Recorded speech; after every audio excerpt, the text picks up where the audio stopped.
Las Vegas. It's Mark Ferguson representing Harrisfilm Productions in Task Force 78.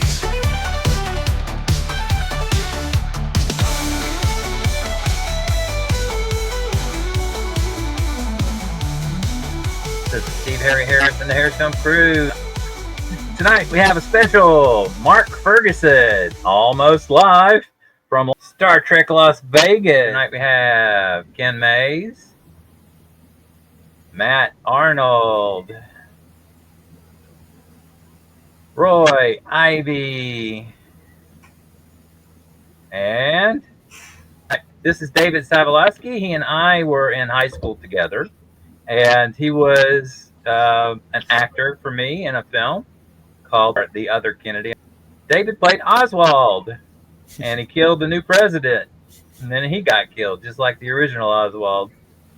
How did that make you feel? It was a lot of fun. Well, welcome to the group. And Mark Ferguson, almost live from Star Trek Las Vegas. What is this, day 4? Day 4, yeah. Okay, day 4. What's going on? A full itinerary for today. I've been in line since 3 o'clock this afternoon for a signature from Kate Mulgren, and I finally got it. It was just, she's just a really busy person. And it's almost 6 there, right? It's almost 7 o'clock here. 7, okay. I went outside because it was just too smoky inside. And it's 107 degrees out right now, so I'll just stay out here long enough to report. Okay. This morning, by the way, this is Mark Ferguson, Task Force 78 with Harry Harris Film Productions and crew. And I'll start off with some news before I forget it. That gentleman you want me to give, David said that, he goes, I know the Harris Film Productions. He goes, and he says, here, take a picture of you and me right now, and we'll send it to him. That's fantastic. So I thought that was, I sent him a text saying, hey, can you meet me at the Rotunda? Yeah. And he said, oh, yeah, I'm going to show up there for a group photo. That'd be good timing. Good. I don't even know I've never met the guy in my life, and he's just really polite. I've seen him in a film, but yeah. he's very polite. Hello, it's David Tank's group. Cool. That's another fan film group. I love that group, you know. They may not do things the way we do, but that's fine. It's their, their own canon and their own time period, and that's totally cool, you know. So I mean, I'll support them. They support us. I met with him, talked to him for a few minutes. Nice guy. Yeah. And he was meeting up with a bunch of people that he's done a film with. Right. And they were taking a picture in the main promenade there, so I didn't want to get in the way of that. That's good. But I did send him a QR code, and was talking to him, and I just turned around, and some other guy said, you do what with fan films? And then I told him, and then he said, well, yeah, I'll be glad to take the information. So I gave him your QR code. Cool. And he's from Kong TV here. Okay, so this morning, there's this guy. His name is Alan Howarth. Yeah. And he's a sound effects guy, very very professional, very well read. And he was talking about he had some recordings of whales, and this was about the voyage home, I believe it was. Star Trek he said 4. He actually said had some recordings of whales from back in the 60s on tape. And he said since then, like right around the filming of this movie, that there's so much noise pollution in the waters and whatnot that it has canceled out a lot of their whale culture and the way that they sing to each other. That's not good. And he said that was kind of an inspiration for the movie too. Yeah. And so he took some of those original sounds and he slowed them way down and made it was a little bit more mournful, and then he sped them up for garbled communications. And he said Leonard Nimoy really thought it was important that the actors hear that they hear the original sounds and then the modified sounds, so that he could gauge their reaction, a reaction from them. Oh, okay. So I thought that was really cool. He also did he got called up and said, "Hey, we're doing this Star Trek 4 film. Do you got any sounds for like torpedoes or warp drive?" And he says, "Yep, I sure do." So for that one and the motion picture, he made all the warp sounds, photon torpedoes, phasers, things like that. And he did a little clip on how he did that. Does he sell those or? No, he doesn't. He was just giving a story about it. Interesting. Then right around noon, Gates McFadden went on, and she was talking about the philosophy of the Prime Directive and how they thought that was really interesting, and they tried to follow that in writings and whatnot that she had read. And she's also a time traveler in a new Marvel movie. Cool. And yep, she says she loves architecture, and I'm gonna look at my notes. She's really into architecture and design. She designed her own house, and she also talked about working on the set of back in the day of Labyrinth with David Bowie. Mm-hmm. Yep, she was a And, choreographer. She went said under that was pretty another cool. name. I forgot her name is Gates McFadden, but there's another name, and she went by Cheryl Gates McFadden. She went by Cheryl McFadden in the movies. Yep. And then she changed it. And then she said that she was satisfied with the way Picard ended in the story arc, but she said she did have some disagreements about. She said she really did not believe that Beverly Crusher would have kept knowledge of his son away from I him. agree. Yeah. And she fought for that and didn't win.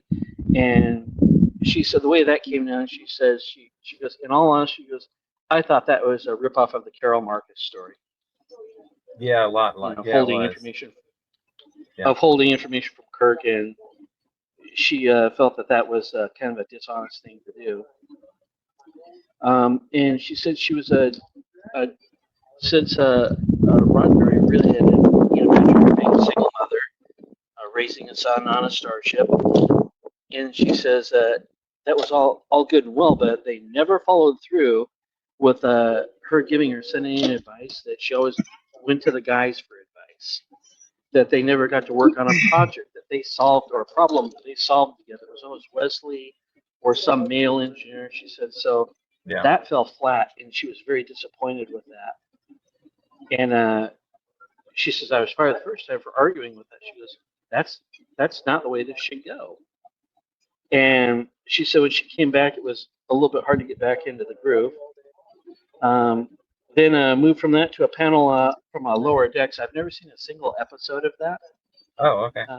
So I don't know anything about Lower Decks other than they talked about the people that were the voice actors, about the adult humor in it, and they really had to kind of curb some things. And she says there's a lot of things that got on the cutting room floor because they just got carried away with it.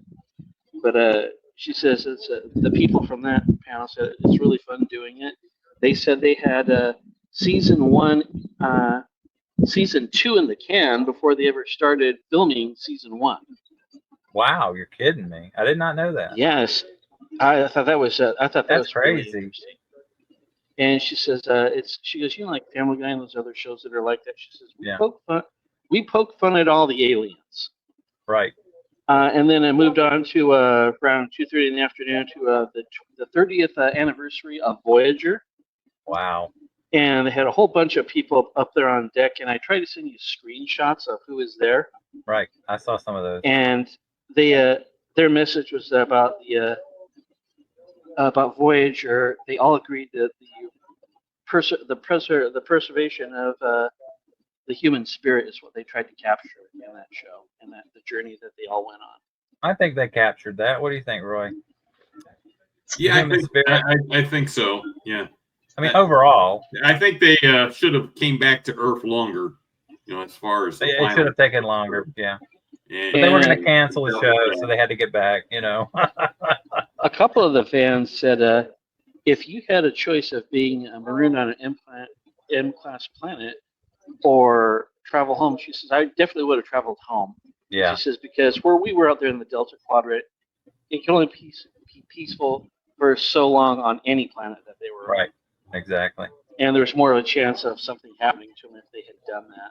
So you're talking about Janeway now, huh? Kate Mulgrew? Yeah. Yeah. So And how did that then, go? You're telling about the panel right now. You're not telling about when you got your signature. Oh, no, right? I'm not talking about that. Okay. That was in a panel. Okay. And then that moved on to around 3 o'clock with LeVar Burton and his daughter, Mika.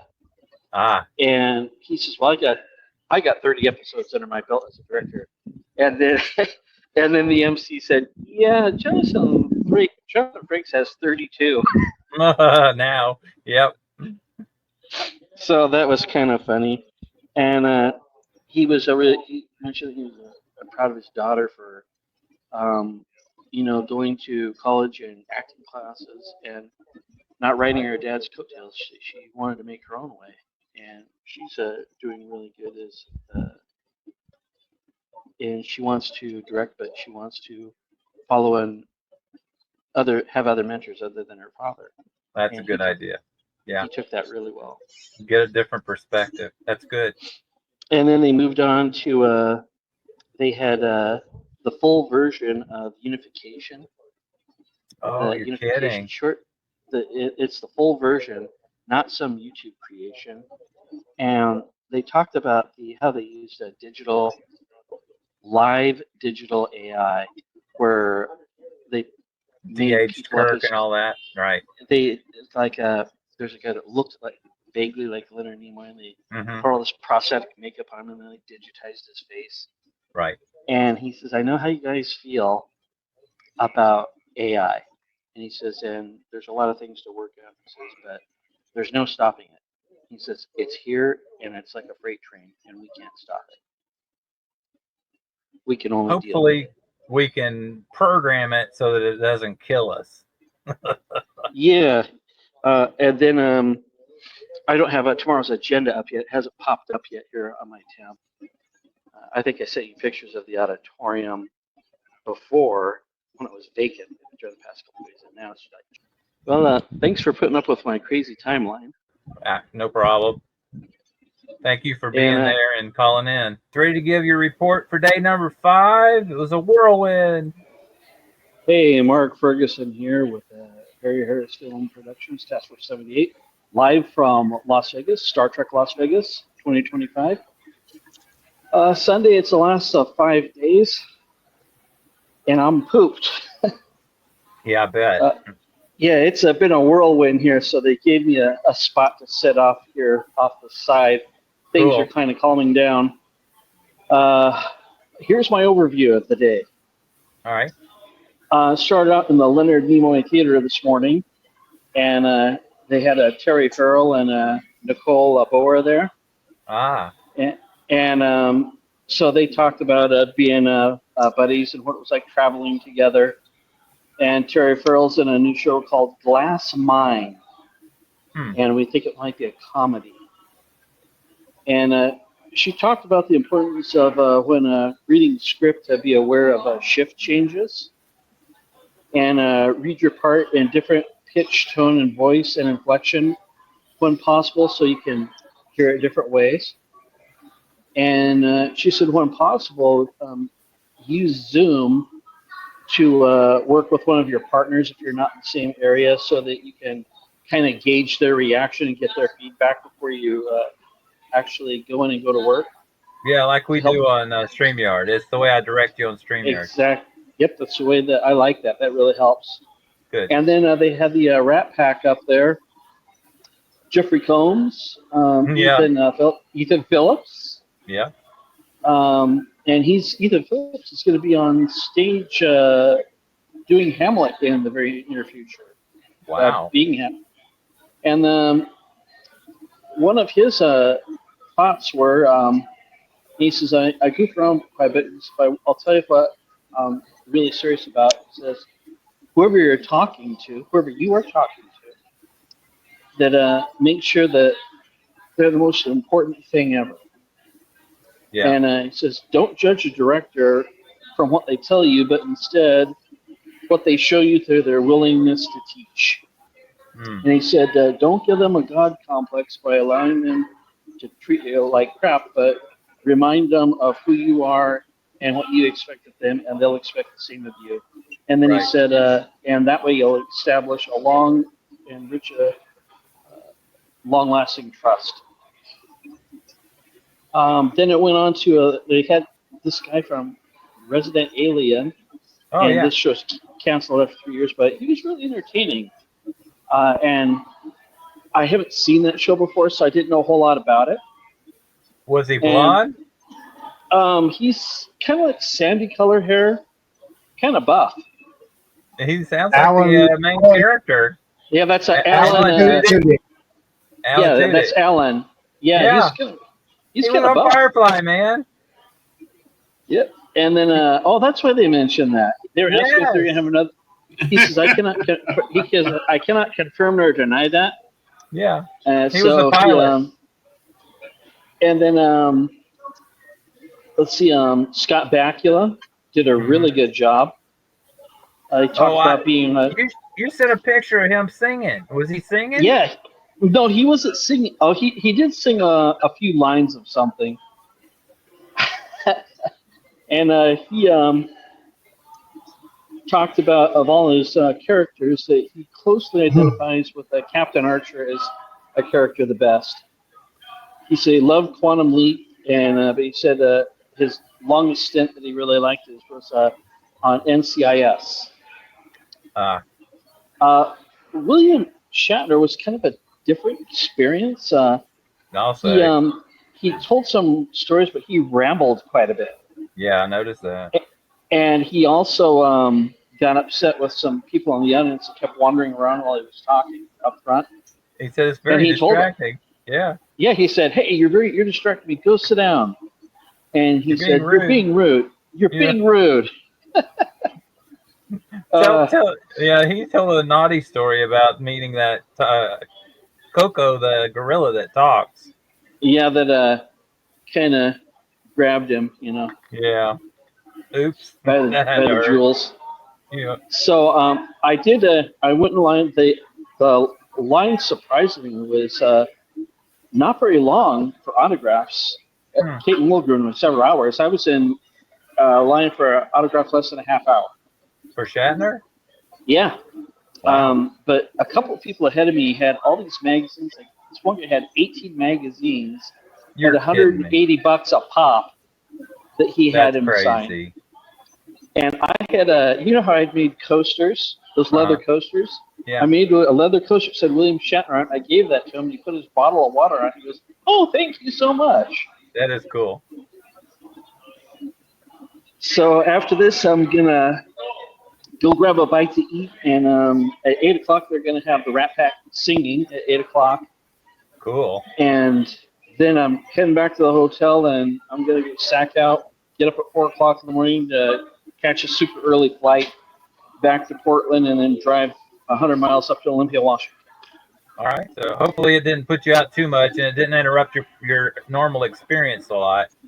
Oh, not at all. It was a blast. I really like taking notes on my iPad. I was just jotting down notes of all the things that were kind of pertinent and cool. Yeah. And they had, I forget the guy's name that plays Spock in Strange New Worlds. Ethan Peck? Yes. I'll tell you, he sounds exactly like he does on TV. He has this deep voice. Yeah. And he said, "Yeah, I really identify with Spock." He goes, "Sometimes I can be really shy." And then Paul Wesley spoke up and he said, "Actually, we're pretty good friends. And we've become pretty good friends. And that cast," he said, "we wish we had more time. But they're shutting it down because of money. Right. And an unknown future." Well, the merger too, Yeah. So the new people will decide what to do. Yeah, they said, "We just don't know. We all hope we'll get a chance to come back." And he says, and several sources say that they're really putting pressure on Sundance to take a look at that. Yeah, good. So, Mark, You had a 5-day trip to Vegas. Why don't you tell us how things went? Give us an overview. Going to there when I got there, it was extremely hot. It was 110 degrees when I got there, Ouch. and just breathing in that hot air was kind of a shock. Yeah. And it's off the strip. The Rio is off the strip. That's where the convention was held, and I stayed across the Gold Coast, as did a lot of other Star Trek fans. They were staying there because it was almost $300 cheaper to stay there. And it wasn't a bad hotel. They had a pool and stuff. I didn't use that. It felt like there's too many people in the pool. It looked like people's soup. Oh, wow. So that, not going to go in there. And I had like breakfast at Denny's, and it was fairly good price. Casinos were very expensive. And a normal crosswalk, it takes you like 10 or 11 seconds to walk across. The crosswalk to get to the venue it's a 30-second clock on the ticker to go across the street. So and then I had bought a new pair of shoes, and they were too small, and the bottoms melted flat by the time I was done after a week. Yikes. I never ran into that. But once inside, they're very crafty the way they put casinos together. There's no windows, no clocks, and where you're going. And there were a lot of handicapped people with scooters there, and I'm glad to see that people were able to get around that were fans that had problems. First 3 days was very light. It was a 12,000 capacity seating, and there's maybe a quarter of that there. So I moved all the way up from the copper seating. It went general admission, copper, captain, and gold. So we moved all the way up to the captain seats that were empty. Wow. And then this guy said, "You can't sit there. That's not your seat." And then I said, "Well, these seats are empty. They're not purchased." And I said, "I doubt, 10,000 people are not going to show up." Right. Or that they're going to buy it and not show up. I said, "So I'm going to sit here, and if you got a problem with that, you can go tell somebody." So I sat in the captain seating for the majority of the time until the third day, and then I moved to the back of the captain seating that was still vacant, and I never had to sit in the copper seating. I would have if they said, "Hey, you got to go there. Someone has that seat." I go, "Nope, not a problem." Yeah, but you had a press pass too. Didn't that get you closer anyway? I went up to the Creation Con, and I said, "Hey, take a look at this." I said, "Just let you know." I said, "I don't have a pass, but here's who I'm with in this fan film organization, and we really like to be able to get in to get close as we can to talk to people and whatnot." And he says, "Well, you gotta have like a million fans, and you gotta have you gotta have this big following." And I said, "Oh, it's a Star Trek community." I said, "There's so many people out there that view, but they just can't bring themselves to click the like. They're just too fascinated with the content." He goes, "Oh, okay, go ahead." Wow. So that was a blessing. That was really cool. So that allowed you to get into different areas of the captain seating, so you had a better view, because some of the seats were raised a little bit, so you could see better. I was walking by Jonathan Frakes' table, and I said, "Is it okay to say hello to him?" And then they said, "Yeah, sure. You can talk for a moment or two, but if someone comes up with a photo, you gotta stand aside." Right. And no one did for like 5 minutes or Wow. 7 minutes. People were lining up for other guests, and he's lost some weight too, and he's looking really good. And I was talking to him and told him that, "Hey, I came here in 2018, and I got a picture with you and with my wife." He goes, "Oh, that's nice." And, "Well, what do you do for a living?" I said, "Well, I'm retired, but I do substitute teaching." And told my wife Star was Trek a fan counselor. films. Yeah, he said, "Oh, there's teaching in my family too." And then when I did the Kate Mulgrew, I had to stand in line for 3 hours, and I was really tired after that. And she had 4 or 5 people that were sitting on either side of her, all guys in their big and beefy, and she said, someone ahead of me said, "Well, why do you have so many people?" And she says, "These are my personal guard." And then she said, I had a family over that tried to kiss me one time. Oh, wow. And she said, so henceforth, she says, she patted one guy on the shoulder and patted the other guy.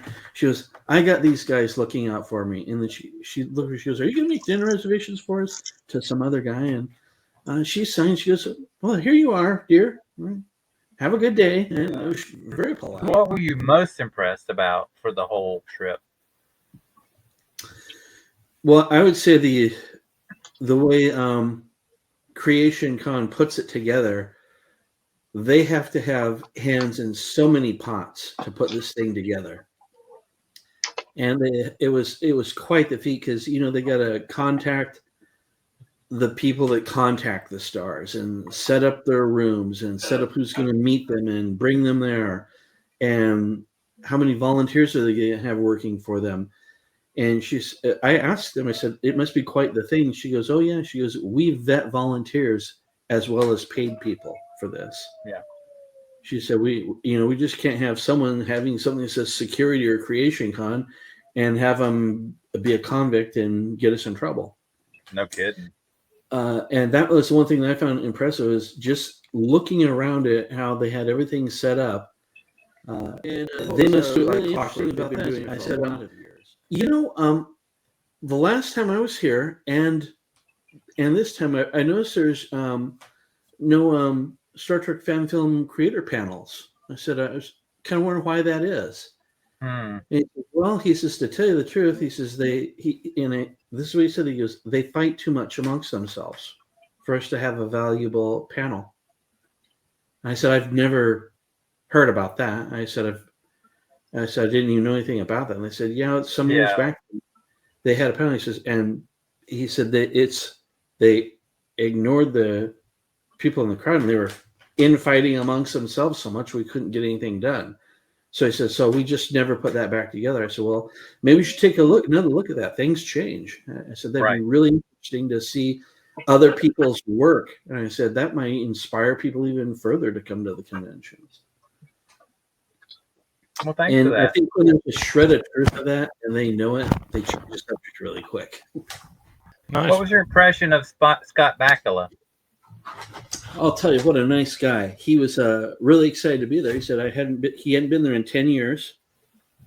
And he said, "Well, I'm here for a couple of reasons." He said, to make up for that and to dispel that there's going to be any, he says, "We're not coming back." He says, however, he says, "You might see, Captain Archer in another light in the near future." So, and then one of the panels hinted that he might come back, and him being inaugurated as president of the Federation. Yeah. Okay. That would be the premise of that. He talked. Some of the other people had talked about him and how nice he was, and they said, "Well, how do you feel about your other stars talking about how nice you are on set?" And he says, "Well, I make a habit of shaking hands with everyone on the set." He says, especially extras and people in the background, that some people that don't make it on the screen, he says, have every much as bit to do with it. Yeah. So that was really nice. He was very laid back in the way that he talked. And he was a good listener and answered questions. He has said, "Well, I'll answer your question now." He goes, "Yes, I will be back next year." He says, "I definitely want to come back." So that was good to hear. So what was your final day at the very end like? Did you help anybody take down their exhibits or anything like that? No, but I did help some people in the dealer room that were breaking down things, because they had a massive setup, right? And help them move some of their boxes around, because I was there. Yeah. And my friend that was there, and we helped them kind of move some of their boxes aside so other people could get through. I'd talked to a few people and talked to a few vendors. And this this one vendor said, well, thank you so much for helping me move these boxes. It was just putting them on a cart that you pull. Right. And he said, well, here's 4 little things for you. Ah, that was nice. So they're little tiny starship pins. That's cool. So That's really cool. The Trek fans were really supportive of each other, and then they had a huge thing of, and it was so hard to choose. There's so many good costumes, and they brought people up stage, and the guy that played Garrick and some other guy, they had 4 or 5 people on a panel choose the best costumes, and the one that won was, I believe, a mother and a daughter. They were from the UK. Wow. And they were dressed up like from the first episode of Voyager, I believe it was. Or I thought the Gorn was going to win. I thought the Gordon was going to win too. That was very cool.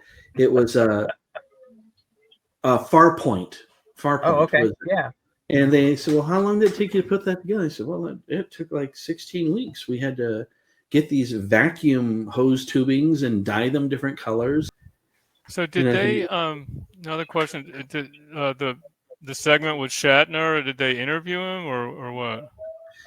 No, kind of did a one-man show. Uh-huh. And if you look online, some people had posted that or portions of it. And what do you mean by that? A one-man show? He was standing there rambling. He didn't answer any questions. He told stories.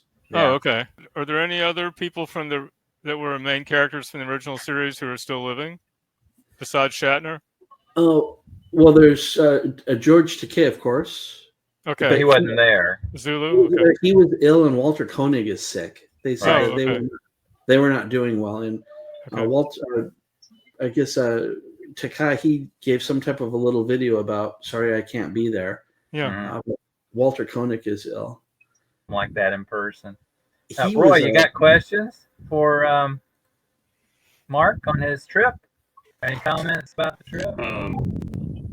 You'll never have a bad time at a convention, you know. Yeah. And you get to meet all those people, and it's a lot of fun, you know. And you'll always remember it, and you won't forget because you took your notes. Yeah. I'm always taking notes. It's the teacher in me. I can't help it.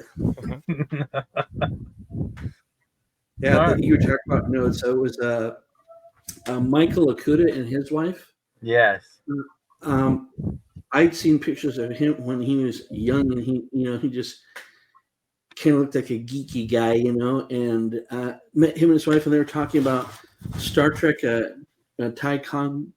Can you help me say that? Ticonderoga. Yeah. Yeah.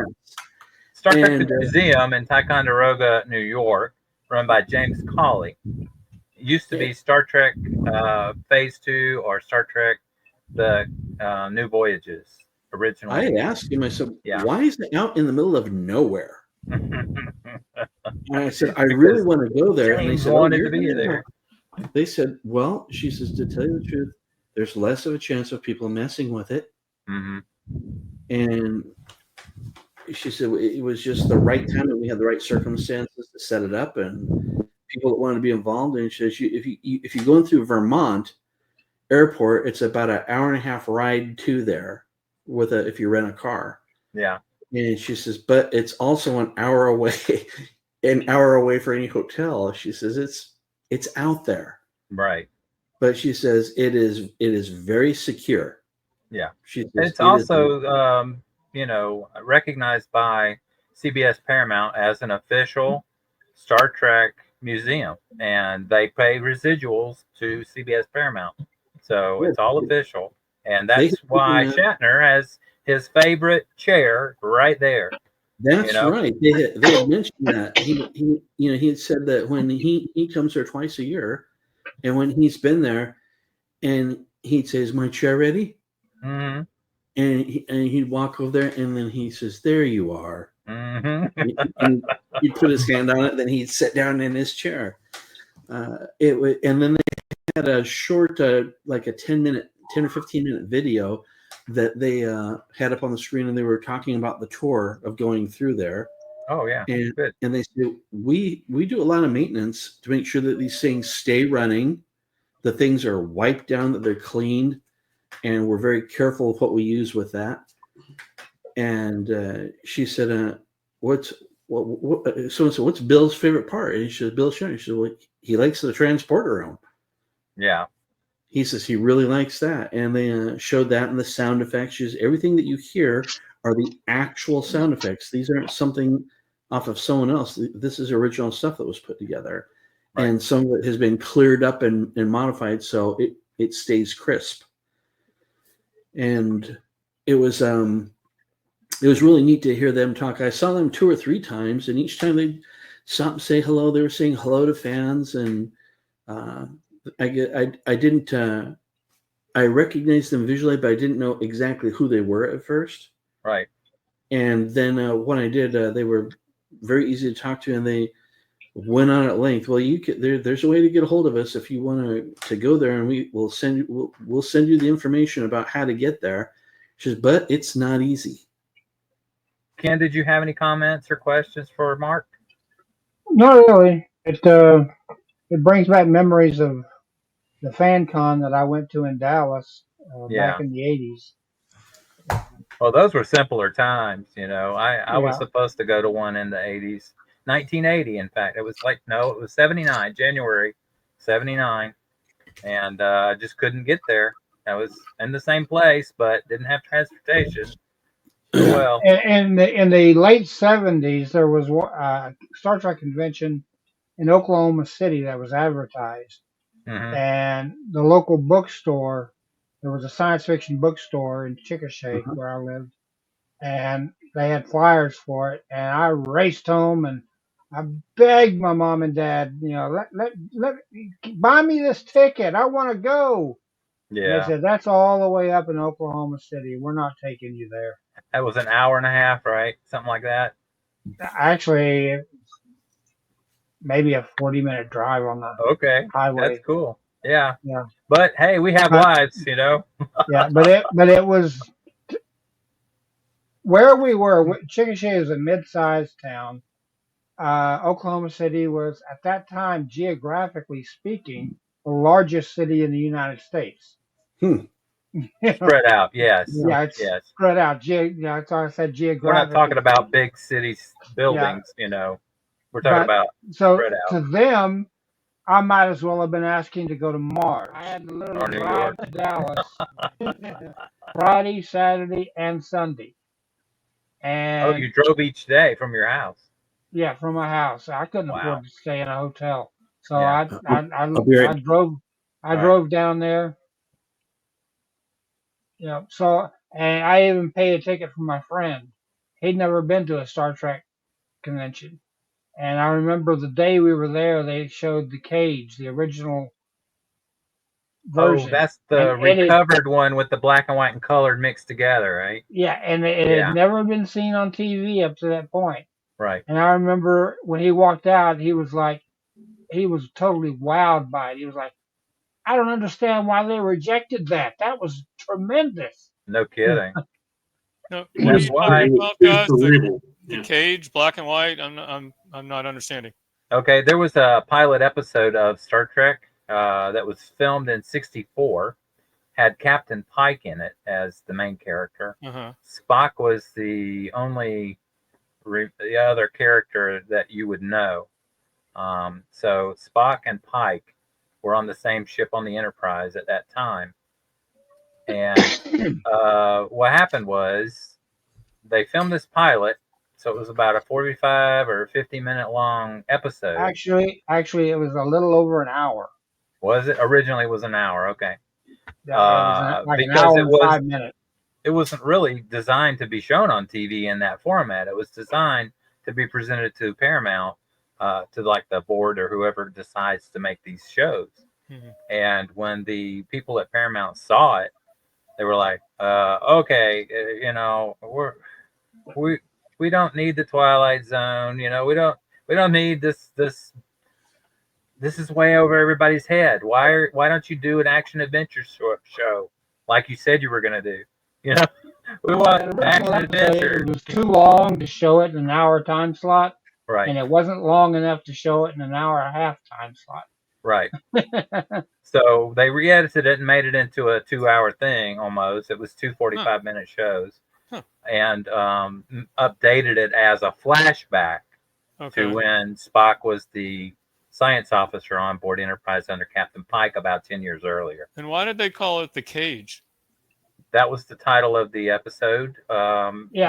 Because Cage- it was about Pike being captured, The and cage they were was the cage was the working title when Yeah. they were filming, right. and then they changed it to the menagerie. But then when they did the 2-part menagerie, they retroactively went back and reverted it to the cage Yeah. in order to differentiate it. Yeah. So And Pike so was supposedly he was paralyzed. in the updated version, the 2-part episode, yes. Okay. Yeah, and that's the guy that Mark met at the convention, the guy that was in the wheelchair. Oh, But wow. what happened was when the film was shot and edited, the way I understand it, the Paramount Vault hid it away after the show went off the air, but Roddenberry had a black and white version of it. And when they made Star Trek the Motion Picture, he got access to the vault again, and he found a version of it that was missing some parts, that were edited out that he still had on the master copy in black and white. So he had an editor go back and put all the black and white parts back in to the film the way that it was originally supposed to be, and that's what Ken saw on video. And then that was shown on TV in the 80s. And after that, when they started scrambling around, they actually found the entire film. Yeah, there was original another color film. There was another copy of it. So they found the master copy eventually, and that was put out on DVD. So Yeah, maybe Wow. VHS too. I don't remember. yeah. They had the to coolest show. digitally wash it to clean up a lot of the scratches and stuff that were in the original And the color film. fades. Yeah, the color faded quite a bit. And they corrected the color and made it really snap and got it looking But nice. Roddenberry Archives has access to all of the original Star Trek stuff, and they've cleaned up a lot of that, and they're using that type of thing to create a virtual reality where you can walk through and see what the sets would have looked like in person and that kind of a thing. And Mark saw an exhibit that showed some of those things whenever he was there. Oh, wow. Yeah. One thing that really ticks me off is before she died, Majel Barrett went into a sound studio Mm-hmm. and recorded all the phonemes necessary to artificially generate her voice, Right. because she had been the ship's computer voice in every iteration of Star Trek up to that point. And Yeah, they I wanted think to she make started sure that in season they 3 on TVOS. She did the voice for even in the earlier seasons. The computed dear, that was her in first season. Okay. And so, yeah, she went to all the trouble, record the phonemes so that they have access and the ship's computer voice can continue and be the same. And yet, after Kurtzman took over, we don't want to pay royalties to her family, so we're not using that. So Yeah, they that's have gone with a completely different direction, and it's not consistent with the earlier versions of Trek. Yeah, I would think the Strange New Worlds would use it, but that's me. Yeah. I mean, All right. DS9, the computer aboard DS9 was a Cardassian computer, used a different voice. But every That time just they made went sense. when they went into the runabouts, Right. the computers in the runabouts were Majel Barrett's voice. Exactly. I didn't remember the and I don't have a solid memory of the original series, but I didn't remember that the computer had a female voice. Like it was usually Spock talking to it, right? Yeah. There was only one exception, and that was in the Mirror Mirror episode. The computer in the Mirror Mirror universe had a male voice. Right. Okay. And when they did Star Trek Continues, and they did their Marina Sirtis did the computer voice in all of the Star Trek Continues episodes, except for the Mirror Universe they did. And Michael Dorn did the computer voice for that one. Right. That Star Trek Continues was one of our fan film groups. Yeah. They were in Georgia at the time. So, any other questions? We need to probably wrap this up and go on to the next thing. All right. I'm going to go ahead and show us your photograph of Kate Mulgrew. Oh, there you go. Yeah, Kate's let herself go. Yeah, that's Sean Keeney and his wife, is it? Yeah, that's then I just had a picture with him. Yeah. So that guy who played Pike, how old is he now? Probably 85.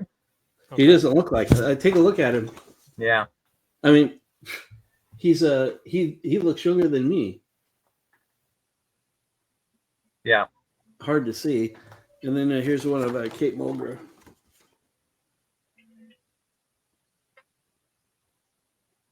That's an interesting photo. I don't know when that was made. What character did she play?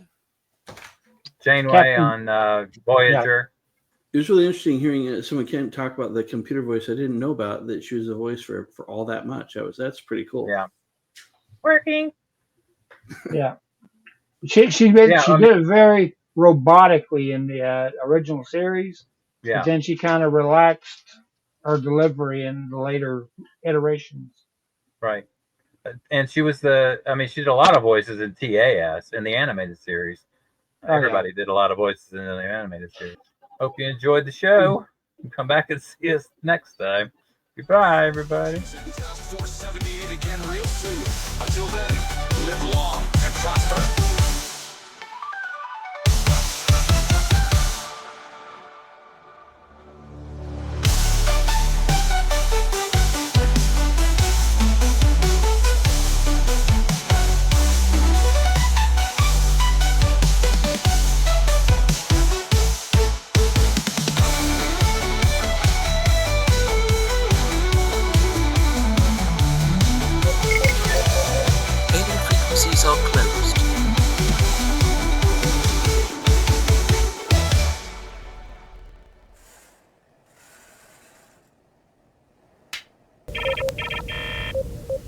Transmission complete. I'm probably going to edit like 2 days together, and go that way. I'm wearing the same shirt from yesterday, and I'll be wearing this shirt tomorrow probably. So when I edit, it's not going to be a big deal anyway. When I see me, it's going to look consistent. For 2 days, I was wearing one shirt, and the last 3, I'm wearing this one. Probably TMI. All right. Anything else? Go home. I'll see you tomorrow.